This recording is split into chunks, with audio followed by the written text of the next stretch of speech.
ይህ የአቡነ እጨጌ ዮሐንስ ታቦት ያለበት ቤተ መቅደስ መግቢያ በር ነው። እንድታስከፍቱልን በአቡነ እጨጌ ዮሐንስ ስም እንጠይቃችኋለን። አሁን የአቡነ እጨጌ ዮሐንስ የቅዱስ ሚካኤል ቤተክርስቲያን በሰንሰለት ተዘግቶባቸው ካህናቶች መግቢያ አጥተው መከራ እያዩ ነው። እንግዲህ እና አባ ሳሪዎስ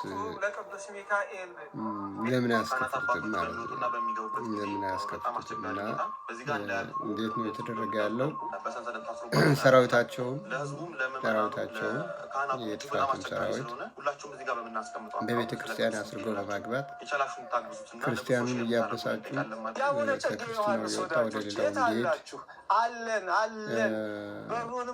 ማሳደድ፣ ገንዘብ አልባ ማድረግ ዮሐንስ ታቦት ያለበት ቤተ መቅደስ መግቢያ በር ነው። እንድታስከፍቱልን በአቡነ እጨጌ ዮሐንስ ስም እንጠይቃችኋለን። ሆ ብሎ ቢወጣ አንድ ቀን እንዳለ ሾክ ሆኖ ቢወጣ ከእስከ ያለው ይህ ሁሉ ጭፈራ አይኖርም ነበረ። ጭፈራ አይኖርም ነበር እና የተናቅነው የተዋረድነው ለቤተ ክርስቲያናችንም ለራሳችን መቆም ስላልቻል ነው። ሌላው ሞቶልን እኛ ልንኖር ነው የምንፈልገው። ሁሉንም አንድ አካል ብቻ አንድ ድርጅት ብቻ ሞቶ ነፃ እንዲያወጣ እንፈልግ። ራሳችን ነፃ የምናወጣ ሰዎች አይደለንም። ብዙዎች ደግሞ የዋሃዎች ነጭ ነፃ የሚያወጣቸው መስሏቸው የሌላ ሀገር ሰው ነፃ የሚያወጣ መስሏቸው መከራ የሚጠብቁ አሉ። ነፃ የምታወጣው ሀገርን ራስ ብቻ ነው። ማንም ነፃ ያወጣ። እንዲያውም ለነፃነትህ ከፍተኛ ችግርና መከራ የሆኑት እነሱ ናቸው። መሳሪያ በመስጠት ተዋጊ አውሮፕላን በመስጠት በምክር በማማከር ኢንፎርሜሽን ወታደሩ በየት እንደሚንቀሳቀስ በመስጠት ስንቅ በመስጠት ሞራል በመስጠት መረጃ በማፈን የአማራ ሕዝብ እንዲያልቅ ያደረጉት 16ቱ የአውሮፓ ሀገሮች ናቸው። ይሄ በታሪክ ተጽፎ የሚኖር ተጠያቂ የሚያደርጋቸው እኛ ባንጠይቃቸው እግዚአብሔር በሰሩት ልክ የሚቀጣቸው ለሕዝባቸውና ለሀገራቸው መከራ የሚያመጡ ፖለቲከኞች አሉ። ይህን ቀጣፊ ማንም አላውቀውም። ተላላኪ የእነሱን ስራ የሚሰራ ቤተ ክርስቲያንን የሚያወድም ሰዶምን የሚያስፋፋ የሰዶም ኃይል ነው እና ይህን የወደቀ የሲኦል ኃይል አቅም የሌለው ከኛ ፊት ሊቆም የማይችል እንዲቆምና እንዲጨፍር ያደረግነው ራሳችን ነው። አንድ ቀን የአዲስ አበባ ህዝብ ሌላው እንደሚያደርገው ሆ ብሎ ቁጭ ብሎ ቢወጣ ይሄ ሰውዬ የለም ምንም ማድረግ አይችልም። መሳሪያ ያዘ ፖሊስ ነው ተጠመዘዋለሁ። ወጣት አዲስ ወጣት ምን ይሰራል? ፖሊሱም አይነካም። ግን በፍርሃት እና በዚህ በከልከሊዮስ በሚባል የመቃብር አፈር እየረጩ አዲስ አበባን ሰውን አደንዘውት ምንም ነገር የሚወጣ የለም። የሚወጣም አንድም ሰው የለም እና ወጣም ወረደም ለእኔ በቤተ ክህነት ሰሞኑን በሲኖዶሱ ላይ የተደረገው ነገር ምንም ነገር አይመስለኝም። ምክንያቱም ሲኖዶስ ከመጀመሪያውም እየሰራ እንዳልሆነ ህዝብ እያለቀ ቤተክርስቲያን እያለቀ ምንም የማይናገር እንዲያውም ኢንፎርሜሽን እያዳፈነ የቆየ ድርጅት ነው እና ቤተክርስቲያን ራሷን ለወደፊቱ አጥርታ ትክክለኛዎቹን አባቶች ከገዳማት ለምና ነው የምታመጣ እንጂ ይሄ የከተማ አውደልዳይ ሀብትና ንብረት ዘራፊ የፖለቲከኛ ሸረኛ ቤተክርስቲያን ምዕመናኑን ለመበተን የሚታገል ኃይል የቤተክርስቲያናችን መሪ ሊሆን አይችልም። እኔ ሳሪዎስም ሆነ አብርሃም ለእኔ ምንም ልዩነት የላቸውም። ኦል ሴም አንድ አይነት ናቸው እና በዚህ ላይ ብዙ ኢነርጂ ማባከን የለብንም። እነዚህ ሰዎች ጊዜ የላቸውም።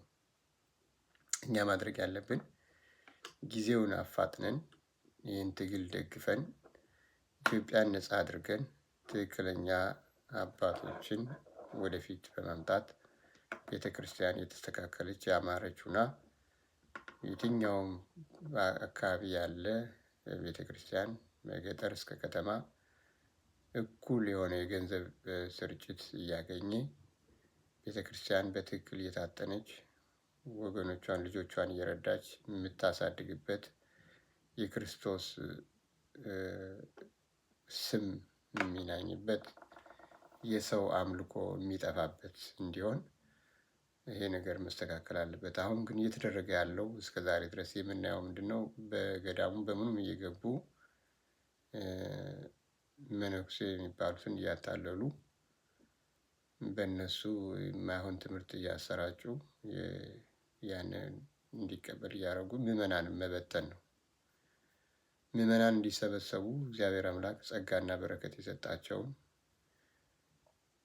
የፈውስ አገልግሎት የሚያደርጉትን ልማት የሚያሳዩትን ሰዎች ደግሞ እንደ ጠላት አድርጎ የሚያይ ቁጭ ብሎ የሚበላ ቤተክርስቲያን እንድትስፋፋ እንድታድግ ምዕመናኖቿ በሰላም በፍቅር እንዲኖሩ የማያፋቅር የሚያጣላ የሚያጋጭ ልዩነትን የሚፈጥር ኃይል ውስጥ ገብቶ እናየዋለን እና በደንብ ይህን እያስተዋልን ቤተክርስቲያናችንም ሀገራችንም በተስተካከለ ሁኔታ በትክክለኛው መንገድ ለማስኬድ አንደኛ የእግዚአብሔር እርዳታ ያስፈልገናል። ለእግዚአብሔርም በንጹህ ልቦና መጸሎት ያስፈልገናል።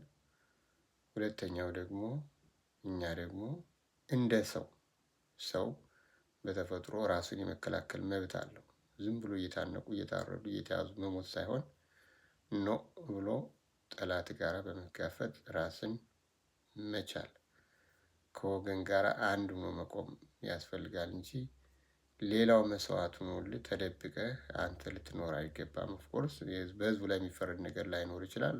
መሪ ማጣት፣ የቤተ ክርስቲያን በጠላት መያዝ እንግዲህ እነዚህ ጳጳስ ፓትርያርክ የተባሉት መንጋውን በትነው ለችግርና ለፈተና ሰጠው ሊወደቀውን መንግስት እንዲያንሰራራ አድርገው ዛሬ የሁሉ ውድመት የሁሉ ሞት የሚካሄደው እነሱ በፈጠሩ ስህተት ነው። ብዙዎቹ ከስራቸው ተፈናቅለዋል። የቤተ መንግስት ጠባቂዎች ከስራቸው ተፈናቅለዋል። የሞቱ አሉ። ከስራቸው በጡረታ ያለምንም ክፍያ የተባረሩ አሉ። በእስር ቤት ያሉ አሉ እና ያን የቤተ ክርስቲያኗ ሀዘን የሁሉም ሀዘን ስለነበረ በመንግስት ውስጥ ያሉት ሁሉ ከቤተ ክርስቲያን ጋር ቆመው ይሄ አጭበርባሪ ሌባ ግብረ ሰዶም መንግስት በግልጽ እንደምናገረው ኢትዮጵያ አሁን የገጠማት በእምነትህ ክርስቲያን ኦርቶዶክስ በመሆንህ አማራ በመሆንህ የሚጠላ መርዝ የተሞላ የእነመለስ ዜናዊ ያሳደጉት ፕሮቴስታንት ነው የሚዋጋን። በሙሉ ጄኔራሎቹ ፕሮቴስታንቶች ናቸው። በሙሉ ባለስልጣኖቹ እስላምና ፕሮቴስታንቶች ናቸው። በዚህ ምክንያት በጭካኔ ያለ ርህራሄ እንደ ጠላት ሆነው ስፖንሰርድ ሆነው የሚዋጉን የሚያደሙ እነሱ ስለሆነ ይህ ነው ቤተክርስቲያን የሚያወድምብህ የሚያጠቃህን የዘመርክ ሳይሆን የምታጠቃው ሆ ብለህ ወጥተህ በአፈርና በውሃ ባገኘው ሁሉ ረጭተህ ነው የምታስወግደው እንጂ በሰላም የሚወገድ አይደለም። ህዝብን የሚያሸንፍ መንግስት የለም። መንግስት ከህዝብ ጋር አቅም አይኖረውም እና ሁላችንም ስለተኛን ነው እንግዲህ መንቃት ያስፈልጋል። ኦፍኮርስ ዘንድሮ የሚቀር ነገር የለም።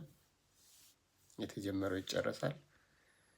ግን አሁን ውስጥ ሆናችሁ ፓትርያርክ እኔ ጳጳስ ምናምን የምትለው ነገ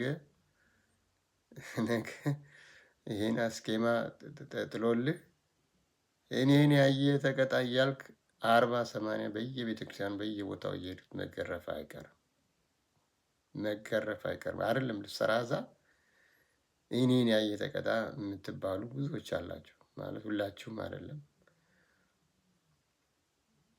እንደዚህ የሚገጥማቸው አደጋ የሚገጥማችሁ ሰዎች አላችሁ። ግድ የለም የጊዜ ጉዳይ ነው። ስለዚህ አገር የለችም። አገር የተያዘችው በጠላት ነው። ጠላቱ ሰሞኑን ወዳጆቹ ጋር እየዞረ መሳሪያ ሲለምን ቆይቷል። መሳሪያ ደግሞ ምንም አያደርግም፣ ስለ ንቦና ነው ዋናው። እናሸንፋለን።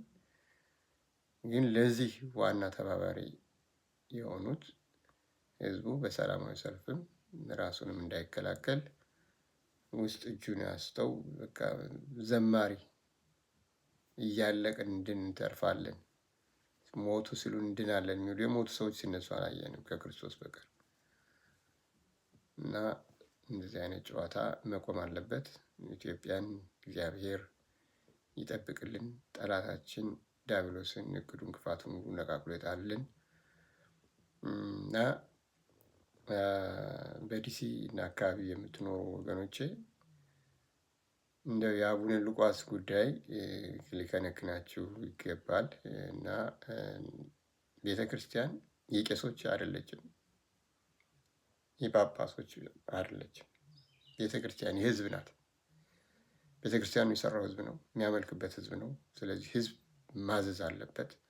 ይህን ጉልበታችሁን ደግሞ ማሳየት አለባችሁ። ይህን አለማድረግ በጣም በታሪክ የሚያስጠይቅ፣ ከሰውነት የሚያወርድ፣ ራሱን የማይከላከል፣ ራሱን የማይጠብቅ መና የሆነ መና በቃ ምንም ተስፋ የሌለው ህዝብ ማለት ነው። ከውሸት ጋር የቆመ ሁሉ ውሸት ሲጠፋ አብሮ የሚጠፋ ስለሆነ ለእውነት እንቁም እላለሁ። አመሰግናለሁ። ኢትዮጵያ ሀገራችን ፋኖችን ለድል ያብቃልን።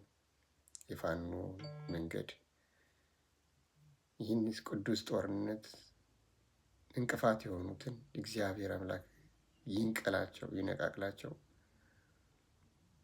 ለነሱ የሚከፈለው ዋጋ ከባድ ነው የሚሆነው። ስለዚህ በገዛ ሀገር ላይ እንዳትኖር በህዝብ ላይ ሞት ተወስኖበት ቤተ ክርስቲያንና ወገኖች እናት አባቶች እየሞቱ ለወታደሩ የማይከፍለውን ብር ለእኔ ከፈለኝ ብለህ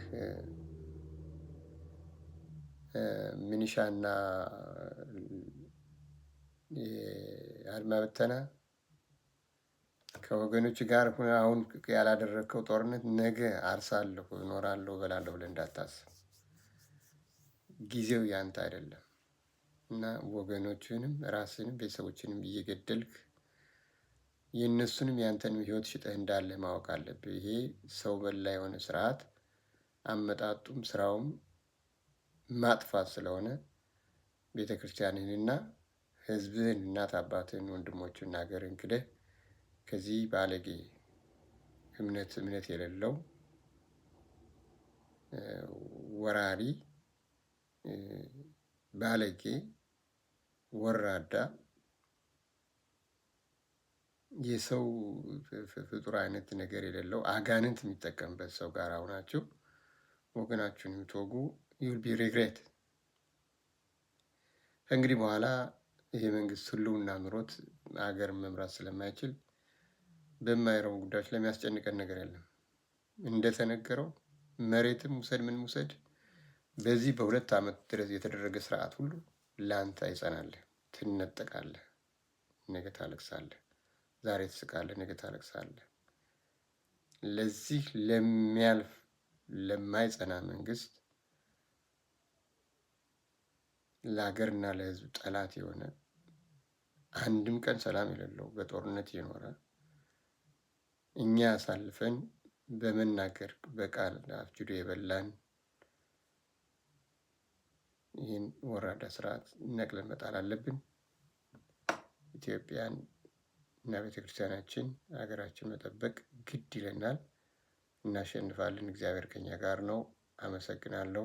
ሐሰተኞች በሐሰት የቆማችሁ ለእውነት ያልቆማችሁ በገንዘብ የተገዛችሁ በውጭም በምንም በሚዲያ የፋኖን ትግል ተሎ እንዳያልቅ እንቅፋት የሆናችሁ ሁሉ ነገ በፍርድ ትገኛላችሁ፣ ትቀርባላችሁ። በሀብት ያፈራችሁት የዘረፋችሁት ሁሉ የእናንተ አይሆንም። እያንዳንዳችሁን እናውቃቸዋለን።